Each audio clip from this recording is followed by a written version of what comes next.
Alrighty, everyone. We're going to jump into our American Revolution unit now. This unit's going to cover from the right before the Revolution with some of the causes of it and the historical background of the political structures at this time, moving through the Revolution, Declaration of Independence, and eventually the conclusion of the war and the Articles of Confederation. Moving right into it, we're going to ask our essential question. Remember, these questions are questions that we'll ask ourselves both at the beginning and the end to try to gather a better understanding of the time. This one is, how do turning points in history affect how people see themselves? Another way you can think of this is, when everything in the world changes, how does that change how people see themselves? And I think this is an especially important question now in 2020 with everything that's going on, from COVID to the protests and the elections. I'd say that we're in a turning point again in history. So just getting right off to the start, you guys remember from last unit that the American colonies inherited a lot of their political structure and ideologies from England. One of the key points dating back was Magna Carta. This was back in the 1200s when the nobles in England forced the king to sign a document that required him to get their consent for the nobles to be taxed. This is where the idea of taxation with consent and no taxation without representation got their roots. This went on to form the basis for the parliament system in England and their bicameral legislature. In England, there's a two-house legislature. The lower house there is the House of Commons, while the upper house is the House of Lords. The colonies, the colonists believed that they were granted the same rights as Englishmen because they thought of themselves as Englishmen. They didn't see themselves as something different. And this will, especially as we go on, become more and more important, as they felt they were being treated differently than if they were still living in England. Colonists had a history of self-government and self-rule. You guys remember with both the important founding documents, such as the Mayflower Compact and the Fundamental Orders of Connecticut, as well as the earlier structures, such as the Virginia House of Burgesses. Colonists were actively in charge of governing for themselves, and basically they were not dependent on England for telling them what to do. Something we didn't touch on, time-wise, is a bit more of last unit, but in 1687, James II, who was the King of England at that time, he revoked the charters granting self-rule and appointed royal governors and magistrates, though that didn't last very long because at that point England fell into a brief revolution of their own. James II was eventually overthrown, thrown out, and during the Glorious Revolution, which was when the English kings changed, he was replaced by William the Orange, who reinstated self-rule for the colonists. William also signs the English Bill of Rights, which limits the power of the English monarchy and ensures other rights to Englishmen. And those applied to both the colonists and the people still living in England at that time. That's a good bit of background for this, as it applies to both more than just the colonies. Economically, the mercantilism, we talked about this last unit. It was one of the key systems for the colonies and really globally at this time. Mercantilism was the idea that an empire is doing the best when they are only trading with their colonies, getting raw materials from their colonies, manufacturing them into finished goods, and then selling them back to their colonies. In 13 colonies in Britain, the Navigation Acts were the formalization of this practice. So that's basically them just writing it down, and what they were doing in practice becomes the law of how they're going to do it. In this, only English ships crewed by English sailors could bring goods to colonies, and stuff from the colonies can only go back to England on English ships. If goods from other countries than England were coming into the colonies, they would have to be carried on English ships. So that means if you are a colonist and you really want something from, say, France, you would have to find a way for that item to get on an English ship in France and then have that sail all the way over. Despite these laws, as we talked about, salutary neglect was the norm. Salutary neglect was the British policy of basically letting the colonies do whatever they wanted and kind of, to a certain extent, ignoring mercantilist policy because the colonies proved very able to self-govern, and when they did that, they made a lot of money, and mother countries' interest in colonies, and specifically England's, was to make a lot of money off them. Political causes of the revolution. The colonists saw the value of the English structure of government. They liked it. They liked the limitations on government, that you had to be represented to be taxed, multiple houses of the legislature. They liked that. But they felt, because of their distance from England, they were not getting the same rights as if they lived in England. And this was true to a certain extent, because they didn't have representatives in Parliament. While there were people in Parliament who claimed they spoke for the colonies, they weren't elected by the colonists. This idea was talked about and argued by the British, that the colonists were represented in Parliament virtually. This means that the people there, they were acting in the best interests of the colonists, or so they thought, but the colonists disagreed with this, as they didn't get a chance to choose. Think about it. If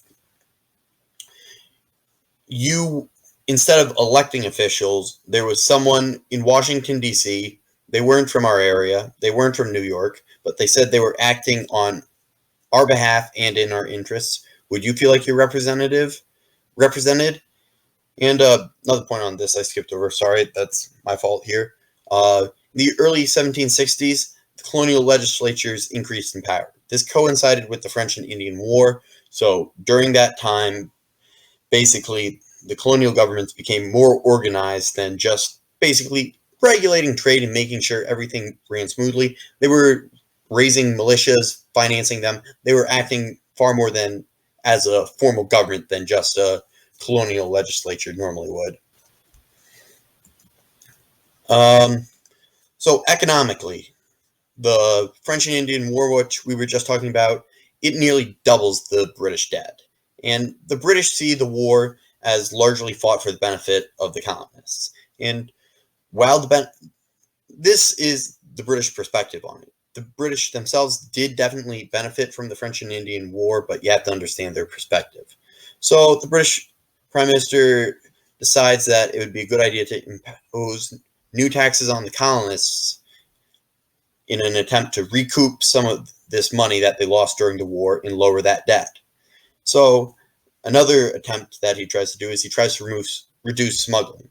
Smuggling in this context was very big in the colonies, because even with salutary neglect, there was certain laws and taxes that were present in the colonies at this time. So the colonists tried to smuggle things in so they didn't have to pay those taxes, and they were able to get goods from places other than England. So that was something that the British tried to clamp down on at this time. And the Sugar Act was basically that policy going into effect. It made it cheaper to bring in foreign goods. So the aspect of, well, if we smuggle this in, we can get stuff from Spain and France instead of just Britain. So it kind of got rid of that. So you were able to get those goods in, and you didn't have to pay at such a high price for it. But it created very stiff punishments and enforcements to try to crack down on smuggling. And the colonists were very upset with it. It wasn't so much of the tax. In fact, it made cheaper to get goods for the colonists. But what the colonists didn't like about this was effectively the end of salutary neglect. The British were taking a very active role in the economic policies of the colonies, and the colonists did not like that one bit. Another thing that the British did to try to reduce costs was the Quartering Act. Because of the French and Indian War, the British had shipped an enormous amount of British troops into the colonies. And once the war ended, the troops were still there for basically peacekeeping and making sure the French didn't try anything. But instead of having them in barracks or paying for them to stay somewhere, the British thought they could save a lot of money by basically having the colonists house them at no cost. And this, again, angered the colonists. Think of how upset you would be if you were suddenly ordered to have some troops live in your house and you had to feed them, clothe them, and take care of them. And the government wasn't going to reimburse you for that. Stamp Act of 1765 was one of the other economic causes of it. It placed a tax on all paper goods. These ranged from newspapers to marriage licenses. Basically, if there was something printed on paper, it had to have a stamp from London on it. And what angered the colonists about this especially was it was the first direct tax by England on the colonies. While there was the Sugar Act and there were other taxes in place, they mostly fell on the merchants, and that tax was then passed down on the cost of goods. With the Stamp Act, if you were buying any piece of paper that was printed on, a certain amount of what you were paying was going directly to England. Part of what the colonists disliked about the Stamp Act as well was part of a significant amount of the money from that was going to pay for the royal governors and colonial magistrates, which the colonists were increasingly seeing as something imposed on them by England rather than something that benefits them. So, in response to this, the Virginia Resolves were created. They were written by Patrick Henry, who we'll get to know better as we go on. He's going to be a key figure in the American Revolution. But it formalized colonists' rejection of the Stamp Act, arguing that it violated British law, English law, because the colonists were not represented in Parliament. We're getting back to the issue of virtual representation. It argued that because the colonists didn't elect someone to go to Parliament, this was both a violation of their rights as Englishmen and actually of the Magna Carta in that effect. Now we're going to get into some terms that we'll use a lot more as we go into the Revolution. Those who opposed the implementation of the new taxes on the colonies were known as the Patriots. And this faction, it actually existed in both England and the colonies. In England, they were known as the Patriot Whigs, which was a political party in Parliament, but in the colonies, we just know them as the Patriots. Another reaction in the colonies were the Sons of Liberty and Daughters of Liberty. They were formed in 1765 as a result of the Stamp Act. These are going to be some of your most hardline patriots, and their names we still know today. Sam Adams, Paul Revere, John Hancock, they were all members of this. They were seen as radicals, and these people were not just interested in the Stamp Act, the repeal of the Stamp Act. Some of the more radical ones were already considering maybe it would be a good idea to break away from Britain. This image here is a pro-British depiction of the Sons of Liberty. What's going on here is in the background you have the Boston Tea Party going on with the Sons of Liberty dumping the tea into the harbor. And in the foreground, the main point of this image is the tar and feathering of a tax collector. Tar and feathering is basically, it was used as a form of public humiliation by the Sons of Liberty. They would take someone, cover them in pine tar, and then throw feathers on them. And there's no recorded history of anyone dying from it, but it was you can see, a very unpleasant experience for those who were tarred and feathered.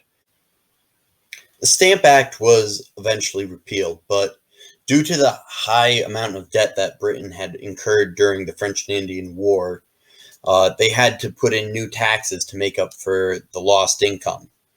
Charles Townshend was the man who was put in charge of this. He was the Crown's chief financial officer. That just means he was the king's guy in charge of money, and he set up a series of indirect taxes on the colonies. Indirect taxes are taxes that are put on the merchants for the goods rather than the person buying it themselves. This means that the cost of the tax is pushed down to the eventual consumer. These taxes were known as the Townshend Act, and they taxed everyday goods for the colonists. These included lead, paint, paper, glass, and tea. These were goods that almost every single colonist used on nearly a daily basis. So for colonists who were not used to being taxed very much at all, this sudden rise in the amount of tax they paid had very serious consequences for their financial well-being. And Many colonists outright refused to pay these new taxes because the taxes themselves were being used to not only pay down the debt from the French and Indian War, but pay for royal officials such as royal governors and magistrates, which they saw as unnecessary. And they saw them as unnecessary because many colonists saw the success they had had with their more local forms of government, whether that be colonial assemblies or town meetings in New England. As time went on, tensions flared and violence was becoming inevitable. Boston Massacre. I'm sure you guys have heard of this, but it occurred in March 1770. 5 colonists were killed and 6 were injured after British soldiers fired into a mob, assaulting them as they guarded the customs house. What happened was there was a British soldier who was in charge of guarding the place where all the taxes were taken for the port of Boston. A mob of colonists surrounded him and harassing him, throwing snowballs at him, and eventually some rocks. As time went on, the reinforcements were sent for the British soldier, and the mob became more and more aggressive. Eventually, at some point, the mob was taking clubs and seriously threatening the British soldiers. And from there, the soldiers fired into the crowd in self-defense. It was later determined. And it's actually a really interesting event because the British soldiers went on to be tried for their actions. And they were tried in the colonies. And a jury of colonists found them not guilty and determined they acted in self-defense, which is very interesting considering that just 5 years later, the colonies in Britain would be in a state of war. Another key event was the Boston Tea Party. You remember back from a couple slides ago where there was a picture of colonists dumping tea into the harbor? That's what this was. It was a reaction to the tea tax, which was part of the Townshend Acts. And the Sons of Liberty dressed up like Mohawk Native Americans and went to the Boston Harbor, seized and destroyed over 92,000 pounds of Crown-owned tea. Crown-owned just means that it was the direct property of the government of England, and they destroyed it by throwing it into Boston Harbor. An interesting story that goes with it, the Sons of Liberty were very intentional only to target Crown property. There was a lock on the ship that was privately owned by one of the sailors that was destroyed, and the Sons of Liberty actually reimbursed that one sailor for the cost of the lock, but refused to pay for any of the other things that was damaged. Britain responded with the Intolerable Acts. They were known as that in the colonies, but their official name in England were the Coercive Acts. These acts increased the power of the governor in Massachusetts and closed the port of Boston until the damages from the Tea Party had been repaid. Closing the port of Boston was a very serious measure in New England. Remember back to last unit, the New England colonies were based off of trade. And closing the port of Boston, one of the main places where trade comes in and out, means they effectively shut down the entire economy of New England until the damages had been paid for. In response to this, the First Continental Congress was called. And this was just a grouping of not all the colonial assemblies, but each colony sent delegates for a much wider colonial assembly. And it was established in 1774. And the point of it was to agree to boycott British goods in response to the Coercive Acts. Georgia didn't agree to this. They had far closer relations with Britain than many of the other colonies did. We just have 2 images here. The one on the left is how Paul Revere portrayed the Boston Massacre. And it's really interesting because this is a very interesting and early piece of propaganda, actually. From this image, it looks like the British soldiers just randomly fired into the crowd for no apparent reason, when that's not really what happened. A more accurate one would probably be the mob surrounding them, pushing them up against the building, and then them firing to save one of their soldiers from being beaten. And the other image is, I actually don't know who created this image, but it's from similar time, so it's same mindset, and this is portraying the Boston Tea Party as a very popular event with crowds on the docks cheering on the Sons of Liberty as they destroyed the tea. And it's just very interesting how these images can both shape our perspective of an event and how they shaped the perspective of the colonists and later Americans of that time.